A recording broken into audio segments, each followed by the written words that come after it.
Kemudian baca doa berbuka. Banyak orang lupa sudah doa berbuka saking khusyuknya sama makanan. Allahumma laka sumtu wa bika amantu wa ala rizqika aftartu birahmatika ya arhamar rahimin. Ini doa puasa teringkas, yang paling ringkas kalau dalam riwayat Bukhari Muslim, bahkan dalam hadis-hadis yang lain agak panjang doanya. Cuma ini doa yang paling ringkas sudah. Allahumma laka sumtu itu. Kapan dibaca? Dibaca itu adalah paling afdal setelah ada yang masuk. Ada yang masuk baru Allahumma laka sumtu, bukan sebelum makan. Adzan maghrib contoh Allahu akbar, bismillah, doa bismillahirrahmanirrahim, Allahumma barik lana fima razaqtana wa qina adzabannar. Makan buah kurma, habis makan minum baru doa Allahumma laka sumtu wa bika amantu wa ala rizqika aftartu. Itu yang benar. Beb, saya dari dulu doa Allahumma laka sumtu sebelum berbuka enggak masalah kata ulama, tetap dapat pahala. Tetap dapat pahala sunnah, tapi lebih afdal dibaca setelah berbuka. Bisa dipaham? Nah, itu sunnah ketika Ramadan. Cuma banyak orang yang sunnahnya ketika berbuka lagi doa, banyak doa ketika berbuka, ini yang dilalaikan sama umat Islam.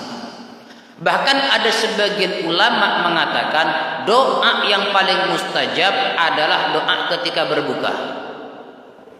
Tapi saat itu orang itu lebih fokus ke es teh daripada ke doa. Jujur saja, jangankan pian ulun gin kadang lalai, apalagi pian. Ya bukan, bisa jadi pian masya Allah alhamdulillah ya. Ulun gin lalai kadang pas inget guru baru berdoa. Makan sedikit batalkan dulu kurma, baru banyak doa urusan dunia dan akhirat. Kenapa? Itu tempat mustajab. Kenapa saat itu banyak orang lalai kepada Allah? Jujur saja, ketika berbuka banyak orang lalai. Yang dipikirannya cuma nasi kotak, nasi campur, itu aja. Wadai. Itu pikiran itu ke wadai mulai sore, mulai asar sampai maghrib, pikirannya wadai terus. Makanya saat-saat itu adalah saat banyak orang yang lalai lawan Tuhan. Jadikan pian ingat kepada Allah, sehingga doa yang paling mustajab ketika berbuka. Dikala orang ingat es teh, pian ingat Allah Subhanahu wa taala. Dikala orang pikirannya wadai berataan, tetap pikiran Anda kepada Allah Subhanahu wa ta'ala. Makanya Pak, dianjurkan itu jangan makan terlalu banyak ketika Ramadan. Itu termasuk min makruhatis syam. Makruh ketika berpuasa makan banyak, kasratus syaba, kekenyangan. Cuma masalahnya balas dendam Bang Bian ya. Ketika mulai sore sudah siap es teh 2 gelas, kemudian sop buah 1 mangkok, nasi bungkus.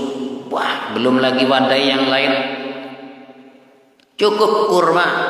Dan setelah kita praktekkan Pak, memang kalau cuma makan kurma semangat kita ibadah. Jujur saja, selama Ramadan saya berbuka itu rutop.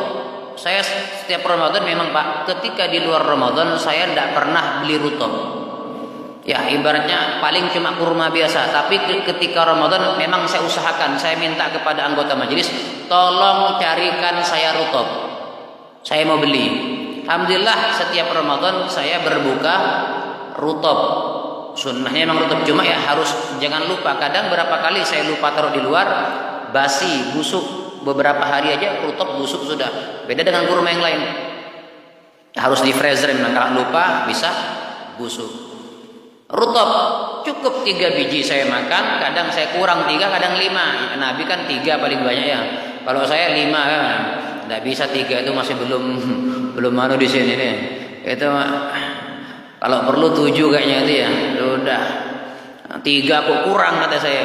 5 sekalian baru minum air. Itu Pak, ya Allah Pak, sholat maghrib, sholat isya, sholat tarawih enteng, kenyang tidak, lapar tidak, kekuatan tenaga luar biasa.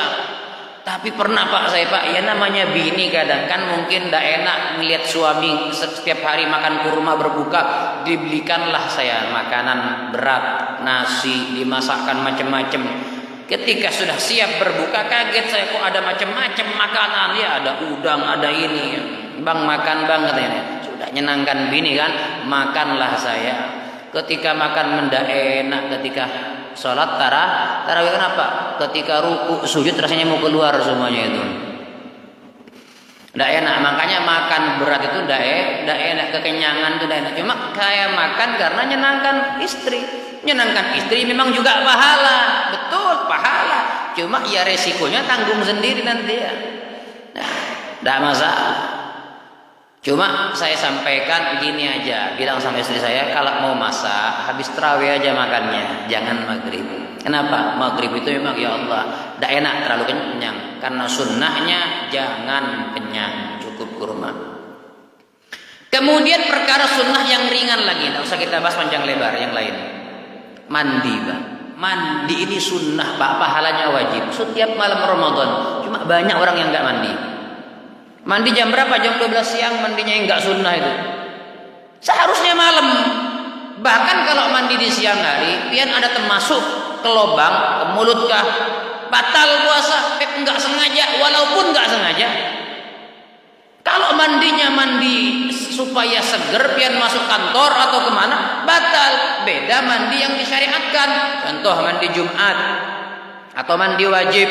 Mandi yang disyariatkan, emang dianjurkan, tidak apa-apa itu masuk asal nggak sengaja. Kenapa? Sunnah. Namun pian mandi siang-siang mau ke kantor atau mau kerja, mandi masuk, batal puasa pian. Makanya mandi itu al-ikhtisal fi kulli layalin min Ramadan, mandi setiap malam Ramadan. Nah, ulama di sini berbeda pendapat.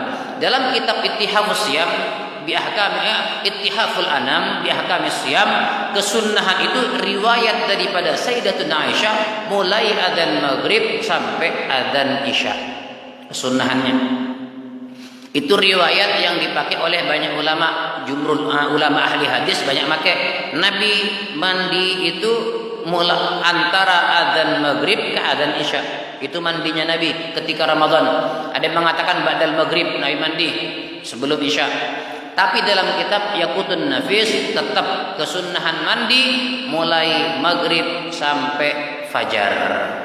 Artinya habis tarawih tetap disunnahkan, ya. Habis tarawih tetap disunnahkan. Tapi kalau bisa ba'dal maghrib mandi sudah. Kenapa? Supaya keluar daripada khilaf para ulama, ya. Terlepas daripada khilaf ulama. Jadi maghrib, habis maghrib mandi, mau menjelang sholat isya gitu, mau tarawih mandi sudah. Nah, itu. Kemudian kesunahan lagi apa? Sholat tarawih tiap malam. Sholat tarawih tiap malam itu sunnah. Sunnah. Tarawih ini Pak, di zaman Nabi sudah ada. Kalau ada orang mengatakan nggak ada tarawih, gumun. Loh, di zaman Nabi tarawih sudah ada. Nabi tarawih, para sahabat sholat tarawih. Cuma tidak seperti sekarang. Sekarang ini sholat tarawih dilaksanakan dalam satu waktu. Di zaman Nabi tidak satu waktu, mereka terbagi menjadi 3. Ada yang di awal malam, ada yang di pertengahan malam, ada yang di akhir malam. Ya, ada yang habis sholat isya tarawih, ada yang jam 1, jam 12 tarawih, ada yang jam 4 tarawih. Itu di zaman Nabi. Berbeda, ada yang sholat di masjid, ada yang sholat sendiri, ada yang di rumah. Pernah Nabi sekali keluar sholat tarawih, itu dalam riwayat Bukhari Muslim. Nabi pernah sholat tarawih keluar malam 24. Malam 24 Ramadan Nabi keluar ke masjid sholat tarawih. Nabi, sahabat ikut tarawih terus malam 24, 25, 26, 27, 28. Malam 29 Nabi gak keluar. Nabi gak keluar. Sudah 6 hari ini, malam ke-6 sudah kalau bahasa kita. Tapi ini malam 29 sudah, mulai 24. Malam 29 Nabi gak keluar. Sahabat nunggu tarawih, nunggu terus sampai jam 1 malam, ditunggu kok nggak keluar Nabi. Sahabat bubar pulang semuanya. Subuh sholat, tanya, ya Rasul kemana? Kok nggak keluar tadi malam? Banyak kami nunggu. Apa kata Nabi? Khasyitu an tufrada alaikumun nafilah. Aku khawatir sholat sunnah diwajibkan oleh Allah. Artinya ini sholat witir, sholat tarawih sunnah, tapi khawatir diwajibkan sama Allah. Jadi Nabi sengaja nggak keluar, takut tarawih jadi wajib. Itu alasan Nabi nggak keluar. Kepengen sebenarnya Nabi sholat berjamaah dengan sahabat, tapi takut kasihan lawan pian ninah. Ya, takut yang 2 rakaat subuh gini berat, apalagi tarawih. Nabi kasihan lawan pian, makanya Nabi nggak keluar sebagai rahmatnya Nabi Muhammad Sallallahu Alaihi Wasallam. Kemudian kapan tarawih berjamaah? Di zaman Sayyidina Umar. Ketika zaman Sayyidina Umar jadi khalifah, Sayyidina Umar masuk ke masjid. Lihat orang itu kok kacau, ada yang berjamaah di pojok, ada yang sendirian, ada yang awal malam, ada pertengahan. Sudah kata Umar, aku ingin umat Islam ini sholat tarawih dalam satu waktu. Aku ingin umat Islam ini sholat tarawih dalam satu waktu. Akhirnya dibikin sama Umar untuk sholat tarawih berjamaah semuanya. Semua sahabat, ribuan sahabat sholat tarawih di belakang Sayyidina Umar bin Khattab. Berapa rakaat Umar? 11 ke 20? Awalnya Umar itu 11, 8 tarawih, 3 witir. Ada yang mengatakan 10 tarawih, 1 witir. Makanya di Mekah sekarang berapa rakaat tarawihnya? 10. Di Mekah di Masjidil Haram 10 rakaat tarawih. Umar awalnya ngambil 11. Kenapa? Riwayat daripada Sayyidina Aisyah mengatakan, ini riwayat sahih hadisnya. Hadis riwayat Bukhari Muslim. Apa? Dikatakan maka Rasulullah sallallahu alaihi wasallam yazidu fi salatihi lail ala 11 rak'ah fi Ramadan aw ghairi aw kama qala. Kata Sayyidatina Aisyah, Nabi salat setiap malam itu enggak pernah lebih daripada 11. Ini riwayat sahih hadisnya. Nabi setiap malam tidak pernah lebih daripada 11 rakaat. Jadi kalau pian lebih daripada 11 berarti lebih hebat dari Nabi. Nabi aja 11 kok pian 23. Ini orang yang bungul kayak itu. Ya Nabi bikin 11 pian 23. Wah ikut siapa pian? Nah ini nih perlu belajar hadis ini perlunya.